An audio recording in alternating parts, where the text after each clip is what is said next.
우리 서로 보며 오늘 인사 한번 나누겠습니다. 이렇게 인사합니다. 감사의 능력으로 삽시다. 이렇게 인사 나누겠습니다.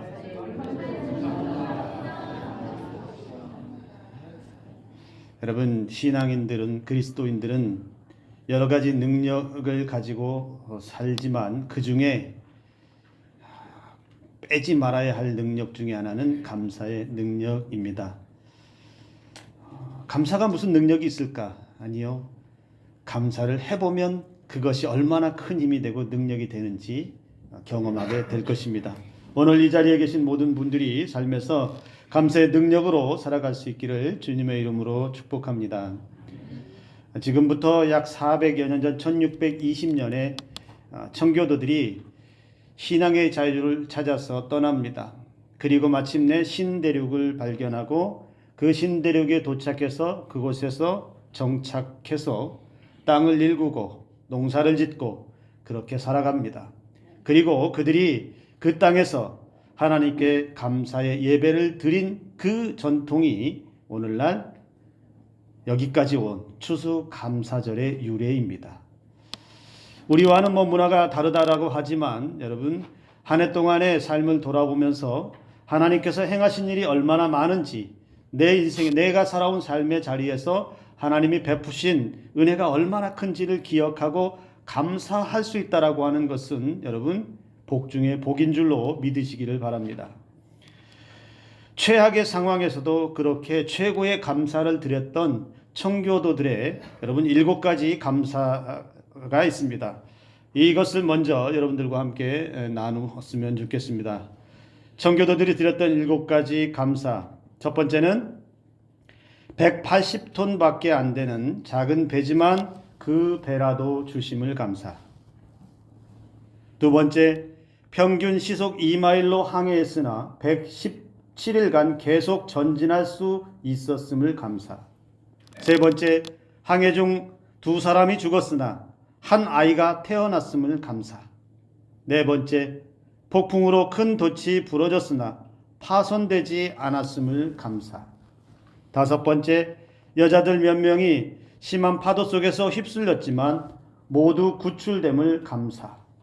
여섯 번째, 원주민들의 방해로 상륙할 곳을 찾지 못해 한 달 동안 바다에서 표류했지만 결국 호의적인 원주민들이 사는 곳에 상륙하게 해 주셔서 감사.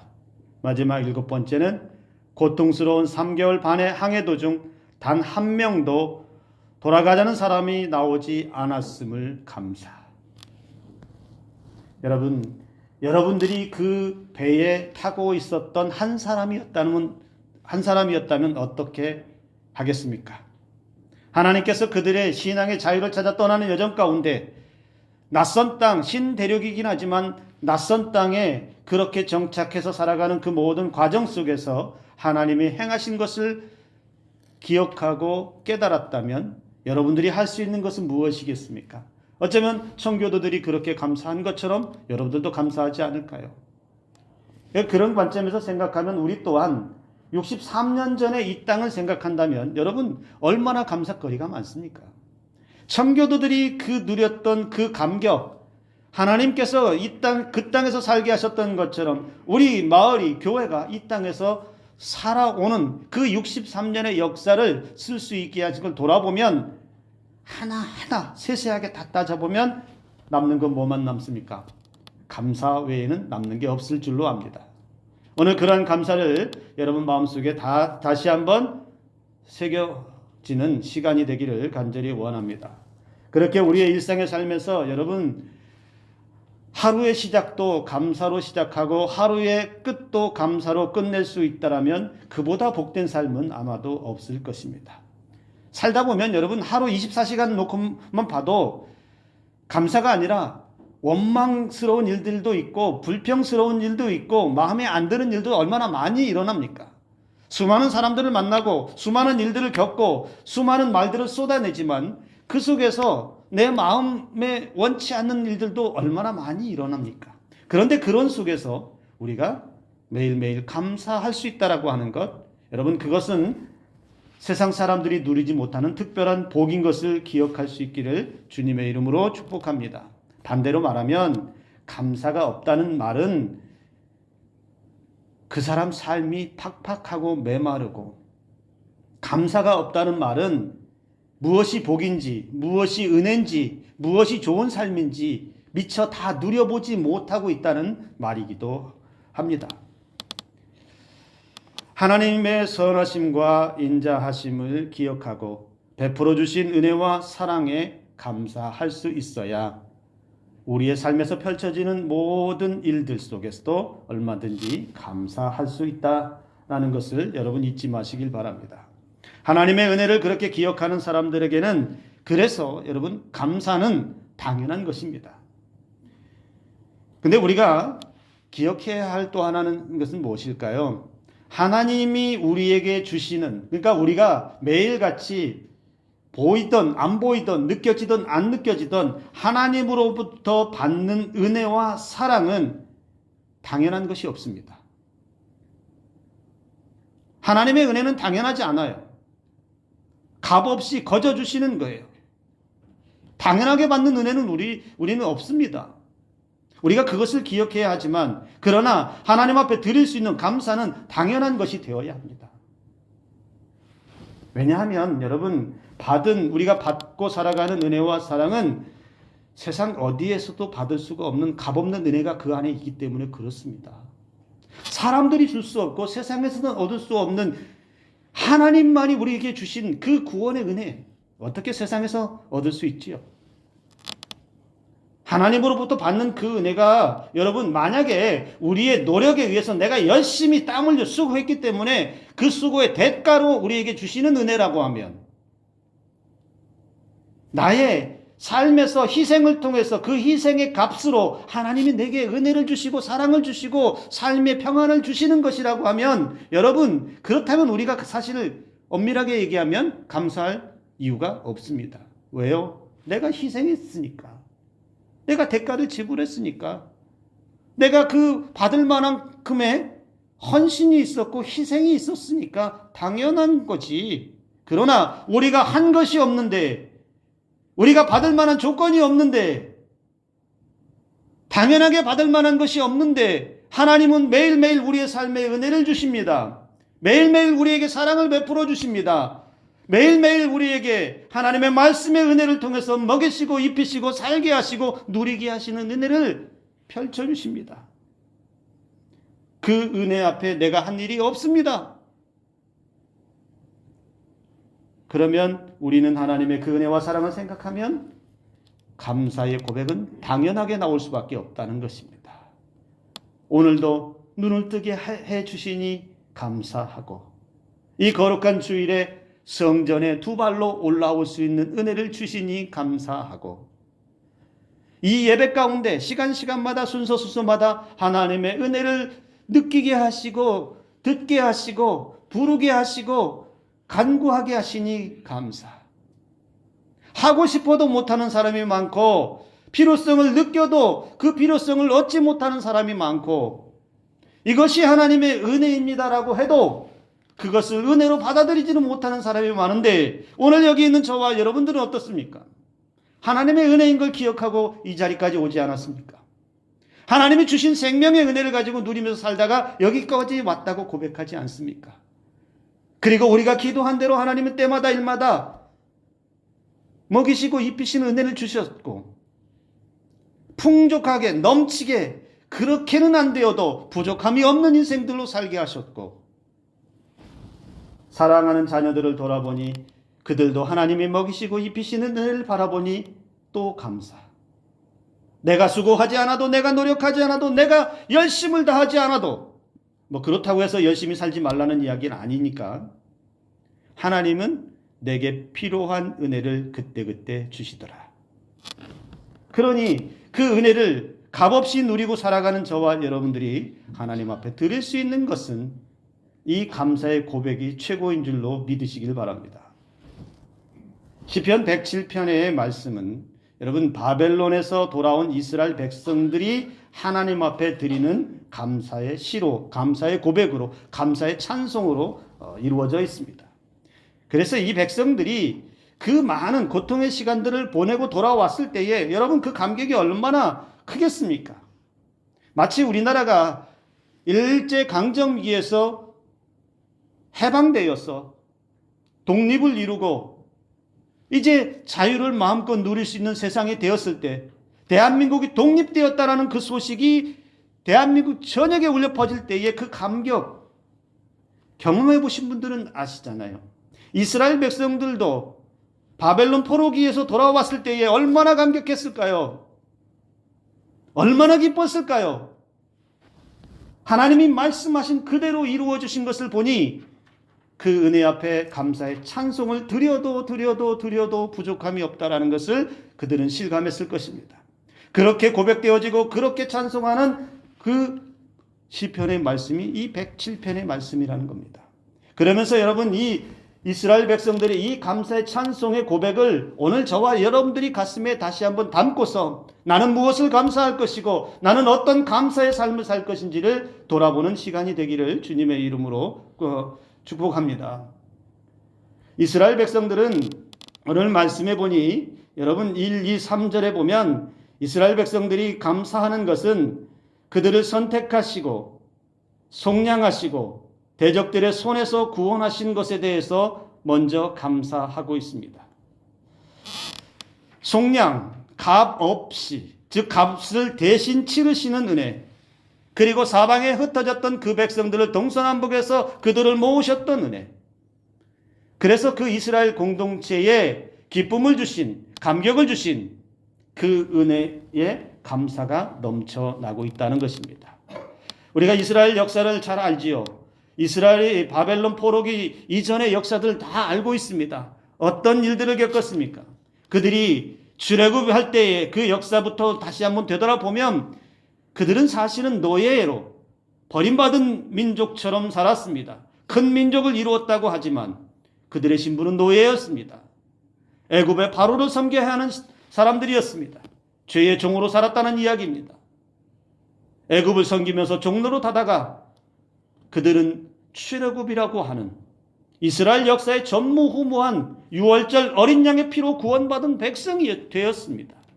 비로소 죄의 종이 아니라 애굽의 노예가 아니라 하나님의 자녀로 새롭게 구원의 백성이 되어서 하나님이 약속하신 약속의 땅으로 가는 백성이 되었다라는 겁니다. 버려진 인생들, 죄로 물들어가는 인생들, 내일의 수망이 어떻게 될지 알 수 없는 인생들, 눈을 뜨면 그저 힘겹게 나가서 고된 노동을 해야 했던 그 인생들, 그리고 그 권력 앞에 굽신거려야만 했던 그러한 이스라엘 백성들을 하나님께서 건져내셨다, 구원하셨다. 더 이상 노예처럼 죄인처럼 살지 않는 하나님의 자녀로 살게 하시는 은총을 베풀어 주셨다는 겁니다. 이 구원의 은혜를 얻기 위해서, 이 속량의 은혜를 얻기 위해서, 이 대적의 손에서 벗어나기 위해서 이스라엘 백성들이 한 일이 뭐가 있습니까? 아무것도 없어요.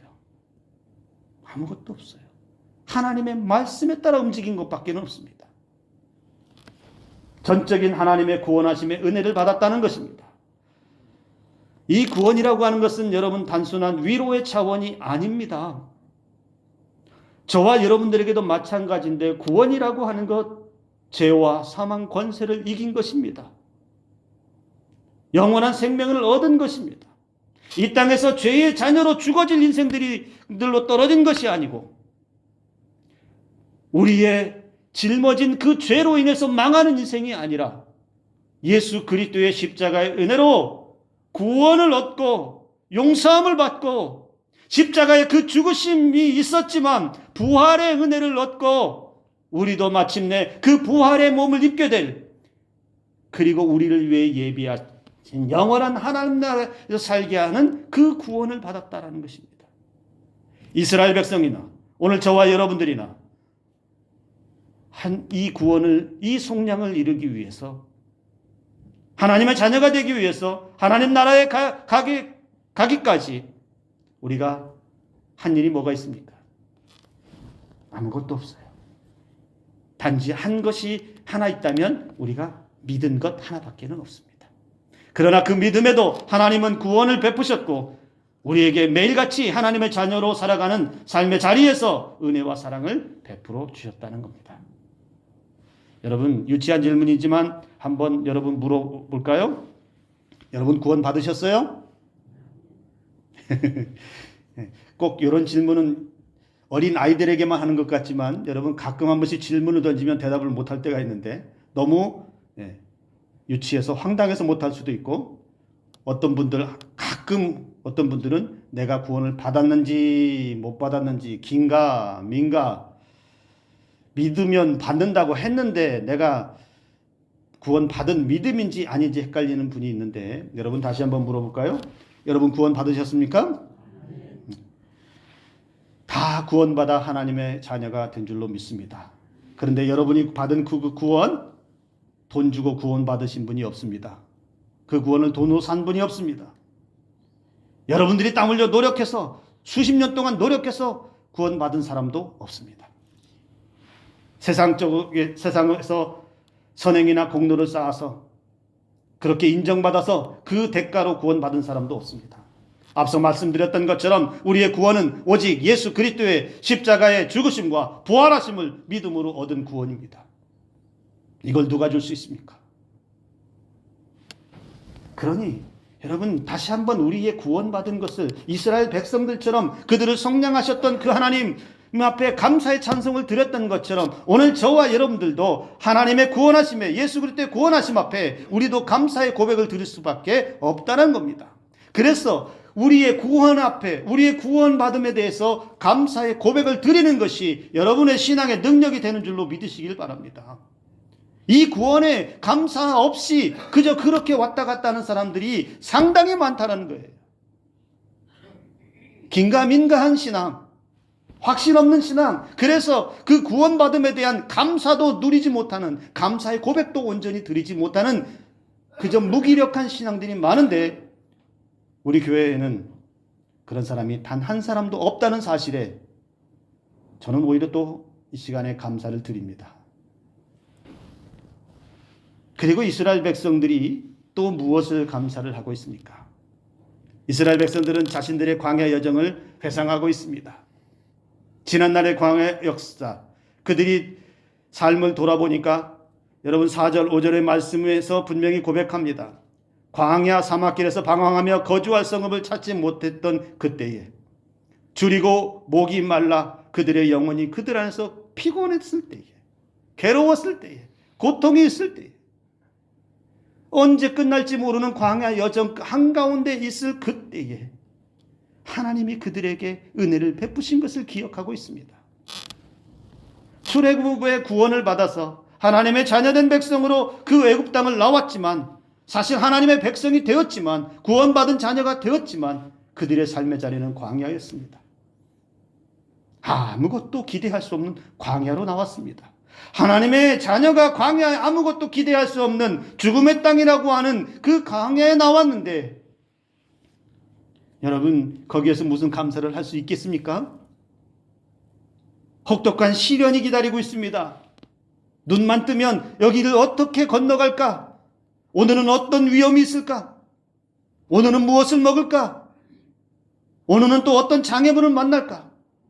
매일 하루하루가 위험하고 불안하고 두렵고 그러다 보면 지치고 피곤한 삶이 그 광야 여정 가운데 계속되었습니다.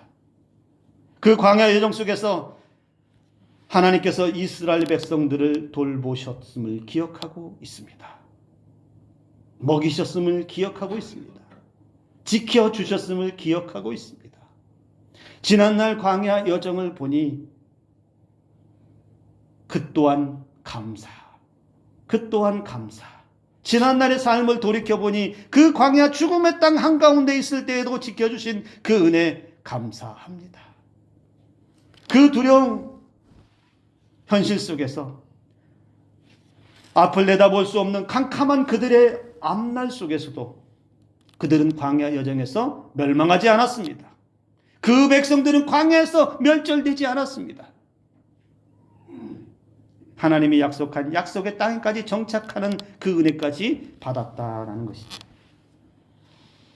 그렇기에 이스라엘 백성들은 그 광야 여정을 자신들의 지난날의 과거를 생각하면 또 감사할 수밖에 없었던 것입니다. 저와 여러분들의 인생은 어떻습니까? 마찬가지 아닐까요? 우리가 살아온 지난날의 시간도 광야를 건너온 건 아닐까? 어쩌면 지금도 광야를 건너가고 있는지도 모르겠습니다. 우리도 구원받은 하나님의 자녀로 살아갑니다. 예수 그리스도를 믿어서 이제 우리는 죄와 사망 권세를 이기고 하나님 나라에 들어가는 은혜를 얻었습니다. 그러면 모든 것이 다 해결됐고 삶에서 아무런 문제가 없다라고 우리 말할 수 있느냐? 아니요. 우리가 살아간 삶의 현장은 광야와 똑같습니다. 이스라엘 백성들이 그 광야 땅에서 겪었던 서러움과 눈물과 아픔과 고난과 두려움과 불안함들, 우리 삶의 자리에서 다 누리고 살아갑니다.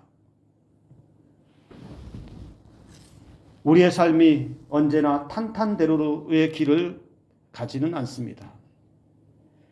우리 그리스도인이라고 해서 세상에서 만사형통의 삶을 살지도 않습니다. 예수님을 잘 믿고 사는 사람도 인생의 광야길을 걸어갑니다. 그런데요, 그 인생의 광야길을 걸어가도 거기에서 하나님의 은혜를 만난다는 겁니다. 그러니 똑같은 광야길을 걸어가도, 똑같은 시련과 고난의 길을 걸어가도, 똑같은 두려움과 아픔의 길을 걸어가도 하나님의 자녀들이 걸어가는 그 광야는 다르다는 거예요. 느끼는 고통과 아픔과 눈물의 강도가 전혀 다르게 온다는 겁니다. 어떤 은혜가 오지요? 눈물 나도 닦아주시는 은혜가 있어서 견딜 수 있고요. 힘이 없어 주저앉을 것 같아도 하나님께서는 그때마다 일으켜주시는 은혜를 베풀어 주시고요. 굶주림 가운데, 궁핍함 가운데 있지 않고 때마다 하나님은 먹이시고 입히시고 호흡하게 하시고, 어떠한 대적이 하나님의 백성들을 위협할 때에는 하나님이 직접 나서서 지켜주시는 은혜도 베풀어 주시더라는 거예요. 그러니 똑같은 광야길을 걸어가도 우리는 그곳에서 하나님의 은혜를 발견하고 하나님의 그 사랑을 발견해서 얼마든지 광야 같은 인생길에서 감사의 고백을 드릴 수 있다라는 것이죠. 이스라엘 백성들이 광야에서 불기둥과 구름기둥의 인도하심과 그 보호하심을 만났듯이 저와 여러분들은 오늘 이 자리까지 오는 동안, 그리고 앞으로 살아갈 날 동안에 말씀 가운데 은혜를 베풀어 주시고 또 성령의 인도하심 가운데 지키시고 보호하시는 은혜로 살아가는 줄로 믿으시기를 바랍니다.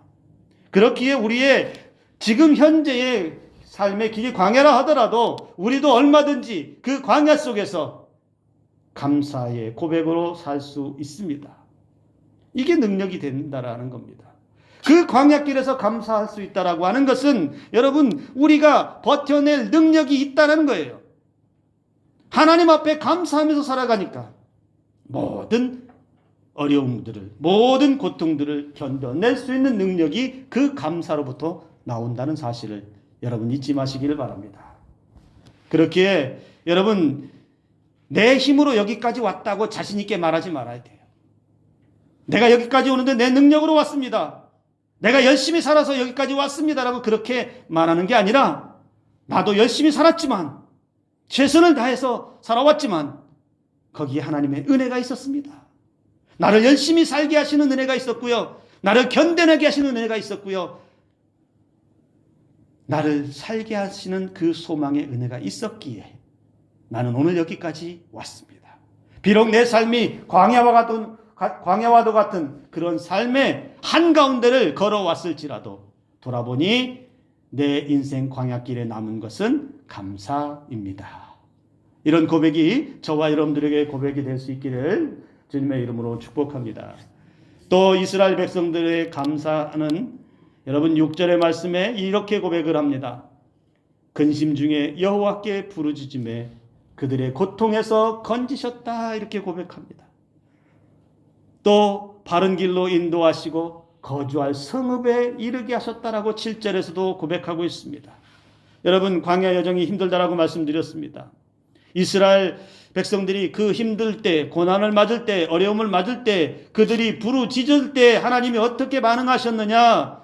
그들의 고통에서 건지셨다 이렇게 반응하고 있습니다. 그런데요, 저는 이 말씀을 읽으면서 마음에 주시는 감동이 이런 감동이 있어요. 이스라엘 백성들이 여호와께 부르짖을 때 그들의 고통을 건지셨다. 이 말의 의미는 이렇게도 저는 해석을 했습니다. 하나님 앞에 그 광야길에서 부르짖을 때에 하나님을 찾으니 하나님 나와 함께 하소서, 하나님 나의 말 좀 들어주십시오라고 부르짖을 때 하나님이 어떻게 반응했느냐? 그래, 내가 여기 있다. 그래, 내가 너와 함께 있다. 여러분 생각해 보세요. 여러분 기도하시잖아요. 지금까지도 기도해 오셨잖아요. 어려울 때도 기도했고, 슬플 때도 기도했고, 평안할 때도 기도했고, 하나님의 은혜를 부르짖어서 간구했던 분이 여러분들이시잖아요. 그런데 여러분 그렇게 기도할 때 여러분 마음속에 하나님의 음성이 이렇게 들린다면 여러분 어떻게 반응하실래요? 기도하는데 마음속에 그래, 내가 너와 함께 있다. 그래, 너의 말 너의 기도 내가 듣고 있다. 여러분, 우리에게 그러한 감동을 하나님이 주신다면, 내가 부르짖어 하나님을 찾을 때 내가 너 옆에 있다, 너와 함께 있다, 이 음성을 듣는다면 뭐가 슬프고 뭐가 힘들겠어요? 야, 하나님이 내 기도를 듣고 있다라고 말해주고 있구나. 하나님 나와 함께 있다라고 말씀해주고 있구나. 이 말은 이스라엘 백성들의 광야도 같은 그 여정에 그들을 떠밀어서 버린 것 같은 존재로 만들지 않았다라는 거예요. 그 광야 여정에 내가 너와 함께 있어. 내가 너와 함께 가고 있다. 사랑하는 아무개야, 너 혼자 그렇게 힘들어서 끙끙대는 거 아니야. 너의 고통의 자리에 내가 함께 있고, 너의 슬픔의 자리에 내가 함께 있고, 너의 그 부르짖어서 애타는 그 마음 가운데 내가 듣고 있고 함께하고 있다고 하나님이 그렇게 말씀해 주신다라는 거예요. 그러니 부르짖는 가운데 그들의 고통을 들어주시는 그 은혜가 얼마나 크겠냐라는 거예요. 내가 어려울 때마다, 내가 힘들 때마다, 내가 간절할 때마다 하나님 앞에 기도하면 하나님이 내 마음속에 내가 너의 기도 듣고 있다. 오늘 저와 여러분들의 마음속에도 이 음성이 들려줄 수 있기를 주님의 이름으로 축복합니다. 내가 네 마음 안다. 사람들은 모르겠지만 네 마음 알고 있다. 그래, 너의 그 간절함도 알고 있다. 그리고 중요한 건 네 옆에 내가 있다. 너와 함께 있다. 내가 걸어가는 그 자리에 나도 함께 가고 있다.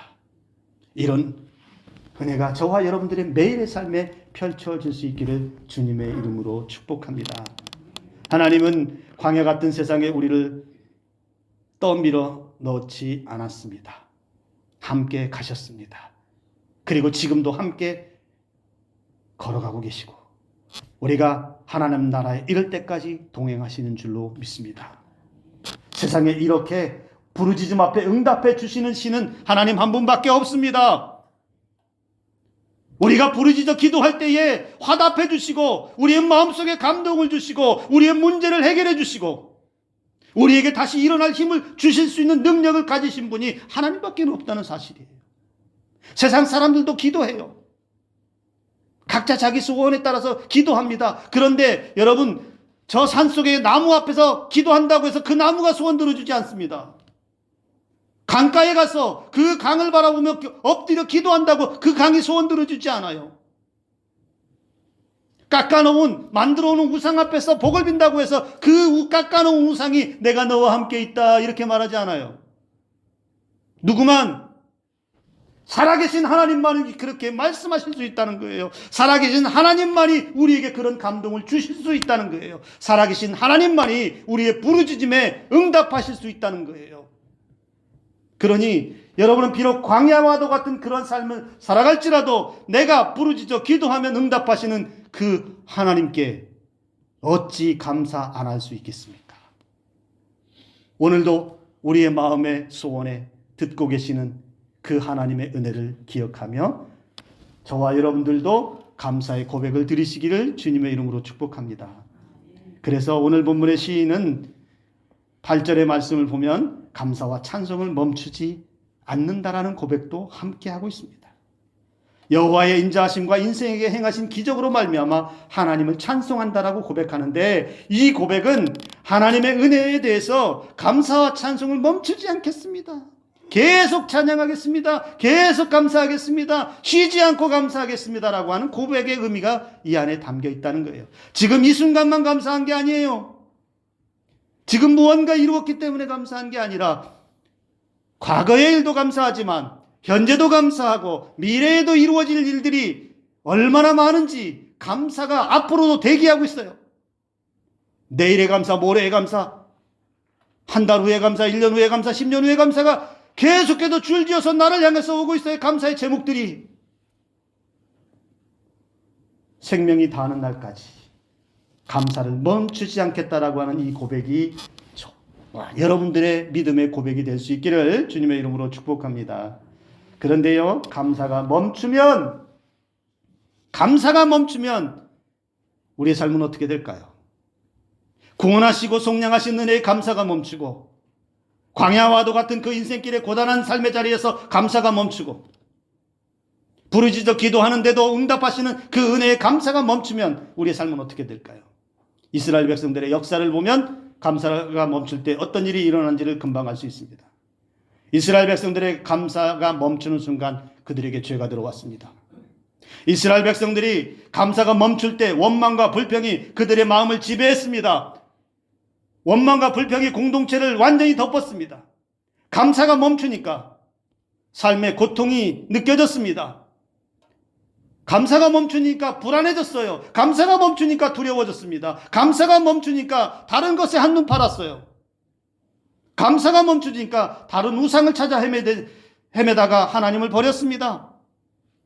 감사가 멈추니까 그들의 신앙이 헌신짝처럼 되어버렸고, 감사가 멈춘 그들의 신앙은 아무 능력도 아무 영향력도 없는 더럽고 타락한 신앙만 이스라엘 백성들에게 남았고, 결국에 이스라엘 백성들이 감사를 잃어버리고 하나님을 잃어버렸을 때 찾아온 삶의 결말은 뭐냐? 멸망이었어요. 심판이었어요. 그 결과가 바벨론 포로가 되었고, 70년이라는 시간 동안에 그렇게 고통받고 때마다 그렇게 하나님의 그 징계를 받아야만 했던 것이, 그 중심에 뭐가 있었다고요? 감사를 잃어버렸기 때문에 그래요. 사랑하는 성도 여러분, 우리는 감사가 단 하루도 멈춰서는 안 됩니다. 감사가 멈추는 순간 우리의 신앙의 능력도 사라집니다. 신앙인들이 가져야 할 4가지 능력이 있는데요. 말기찬감, 뭔지 아세요? 4개의 능력, 말기찬감, 말씀의 능력, 기도의 능력, 찬송의 능력, 그리고 마지막은 감사의 능력입니다. 저는 그런 생각을 해요. 말씀의 능력이 아무리 대단하고, 기도의 능력을 대단하게 가지고 있고, 찬송의 능력도 대단한데 거기에 감사의 능력이 빠지면 그 신앙은 교만해지기 딱 좋은 신앙이 될 것입니다. 그런데 이 모든 능력을 갖추고 거기에 감사를 더하면 그 신앙의 능력은 세상이 감당하지 못할 능력이 될 줄로 믿습니다. 그렇기에 오늘 저와 여러분들의 신앙, 말기찬감의 능력을 소유하는 은혜가 있기를 주님의 이름으로 축복합니다. 제가 속담들을 좀 바꿔봤어요. 그래서 감사의 나름의 명언으로 제가 만들어 본다고 속담을 바꿔서 7가지를 여러분 만들어 봤는데요. 첫 번째, 오늘 감사를 내일로 미루지 마라. 두 번째, 새살 감사 80가지 간다. 세 번째, 겨자씨 하나만한 감사면 충분하다. 네 번째, 감사는 성공의 어머니다. 다섯 번째, 감사하는 얼굴에 침 못 뱉는다. 여섯 번째, 천리길도 한마디 감사로부터. 마지막 7번째, 감사의 말 한마디로 천냥빚 갚는다. 우리가 쉽게 듣는 속담의 말이지만 감사로 바꾸니까 이렇게도 바뀝니다. 오늘의 감사 미루지 마시길 바랍니다. 매일 입술의 고백이 감사로 넘치기를 주님의 이름으로 축복합니다. 마지막에 스펄전 목사님이 남겨주신 유명한 이야기가 있습니다. 감사의 고백이 있습니다. 여러분 한번 같이 읽어볼까요? 함께 읽습니다. 하나님은 우리가 반딧불에 감사하면 우리에게 촛불을 주시고, 촛불에 감사하면 전깃불을 주시고, 전깃불에 감사하면 아침에 태양빛을 주신다. 여러분 이런 고백으로 살아갈 수 있기를 주님의 이름으로 축복합니다. 이 감사의 고백이 저와 여러분들의 삶에, 그리고 우리의 신앙에 능력으로 행할 줄로 믿습니다. 오늘 추수감사 주일에 다시 한번 우리의 감사의 능력을 확인하면서 하나님 앞에 마음껏 감사의 고백과 찬송의 영광을 드리는 우리 모두가 될 수 있기를 주님의 이름으로 축복합니다. 기도합니다.